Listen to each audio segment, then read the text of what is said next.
So what Wall Street does, they take the data they've got and they extrapolate. They say, well, based on regressions and correlations, et cetera, we think it's going to end up like this. And they're usually wrong.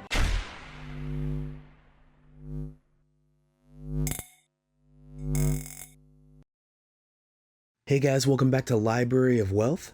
Today we have Jim Rickards giving us his take on the current market and what we can expect in the next market crash that's just around the corner. Rickards will also walk us through the current state of uncertainty, as well as the role the Fed has played in recent weeks that's leading to the biggest inflationary environment in history. He'll talk about why he believes we've been in a depression since 2007 and what effect this will have on the economy up until the end of the year. Let's check out this interview with Jim Rickards, where he discusses his prediction for the stock and financial markets and why he believes power is changing from the fiat money world and what we can expect in the next few months. Don't forget to like and subscribe if you like the content we do here on this channel. Let's get right into the video. The difference between a recession and a depression, this is not well understood. Recession is very numeric. There is a referee, something called the National Bureau of Economic Research, based in Cambridge, Massachusetts. It's a panel of, I believe, 9, kind of PhD level economists. And they decide when a recession started and when it's over, and therefore when the recovery began, et cetera. They're not an official body. They're not they're organized, but it's not a government body. It's a private body. But the government kind of goes along with what they're saying. But even when they call it, it doesn't, it's their opinion and people are guided by that. But just to be clear, it's not a government agency making these decisions. Their rule of thumb is 2 consecutive quarters of declining GDP. That's the rule of thumb. Now, there's more to it. They look at unemployment. They look at, incomes. They look at a number of other factors. But based on the rule of thumb, we're already in a recession. The U.S. had declining GDP in the first quarter of 2022. We had declining GDP in the second quarter of 2022. That was just revised literally today. But the loss was not as big, but it's still a loss, still in the red. So we've had the 2 consecutive quarters of declining GDP through, at this point, several revisions by the U.S. government. So based on the rule of thumb, we're in a recession. Now, Janet Yellen, who doesn't know much about this, in the White House and others are saying, well, we're not in a recession. They're either changing the definition, or if you want to be a little technical about it, the National Bureau of Economic Research hasn't said so. But that's not unusual. What's normal is that the National Bureau of Economic Research can wait 3 months, 6 months, sometimes a year before they call the balls and strikes. And for that matter, it's not unusual that the recession's over before they tell you it started. So I don't expect to hear from the National Bureau of Economic Research until late this year, maybe early next year. And oh, by the way, wouldn't it be interesting if they waited until after the election? So don't underestimate the political twists and all this. I mean, that's definitely there. So I'm not waiting for them. I've seen the 2 consecutive quarters. I believe it's getting worse. The Atlanta Fed, Federal Reserve Bank of Atlanta, has a tracker. They're showing the third quarter of 2022. We're in the third quarter, won't be over until the end of September. They're showing that in positive territory, but it's been trending down from about 2% to 1.9% to 1.6%, et cetera. That's also not unusual. They have a very interesting statistical method. I give them a lot of credit, but what they do, everyone on Wall Street takes the data. Yeah, the GDP data comes in, some of it weekly, monthly, quarterly, whatever, and you got to get all the data before you make a final call. Rickards goes on to say what he thinks about what's going to replace the US dollar as the world's reserve currency, and why, because of the infrastructure, China and Russia's current monetary system cannot. Rickards also believes that a global crisis is right around the corner.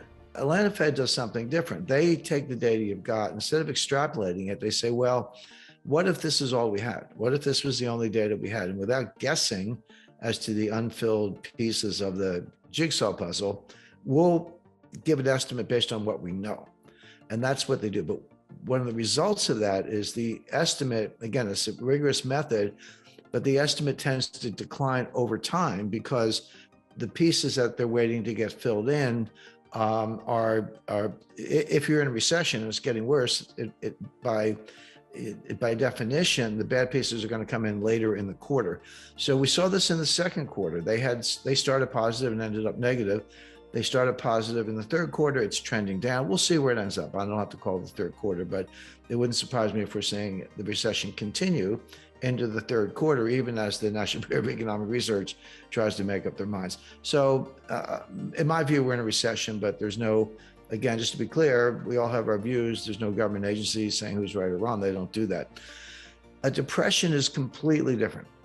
People say, well, okay, if a recession is 2 quarters of declining GDP and a depression is worse than a recession, then a depression must be, 10 quarters of declining GDP or something like that. That's not true either. First of all, you can have growth in a depression. And we did. The Great Depression is conventionally dated from 1929 to 1940. It was a severe technical recession from 29 to 33, and then another technical recession in 37 and 38. But from 1933 to 1936, the economy grew. Now, the problem was it was growing from a very low base. In other words, unemployment in the first term of the Roosevelt administration went from like 22% to 12%, but it was still 12%. I mean, 12% was an improvement, but nothing to write home about. So the point being, a depression does not mean continuous declining GDP growth. What it means is depressed growth below trend. So if your potential is 3.5%, 4%, which it probably is in the United States, it's not necessarily higher than that except for short periods of time. But if your potential is, 3.5%, 4%, and you're growing at 2%, which by the way, from 2009 to 2019, average annual growth rates were 2.2%. We had 10 years of 2.2%, and not a lot of variance around that. There were no 5% quarters, there was one mildly negative quarter, but it really kind of crowded around that central tendency. But if your potential is 3.5 and your actual is 2, then you have depressed growth. And imagine 2 curves, one's going up like this and the other one's going up like this. That gap between potential and actual, that's depressed growth, that's lost wealth. It's now well into the trillions of dollars of lost wealth because we're in a depression. I would argue we've been in a depression since 2007. Now, economists don't like the D word, the word depression, because it doesn't have a rigorous mathematical definition. You can't plug it into a closed form equation. It works exactly the way I described. And by the way, my source on that is John Maynard Keynes. So if it was good enough for him, it was good enough for me. But that's how he described a depression. So I would say we're in a depression, have been since 2007, that even periods of growth are well below trend, well below potential, a lot of wealth, trillions of dollars of wealth being left on the table. We're in a technical recession right now. We'll see if it gets worse. My expectation is it will, but that remains to be seen. So, but the White House would say, we haven't had a depression since the 1940s, and we're not in a recession. So, pick your experts, but the White House and the government don't have a very good track record of this. Jim Rickards says this is a make or break time for markets around the globe, as the crypto industry at large has too many working parts now to be stopped. Although he does have a slightly different opinion on government regulation, only time will tell. Rickards isn't surprised about those that hold a favorable position with the United States government, especially those that support the dollar as the world's reserve currency.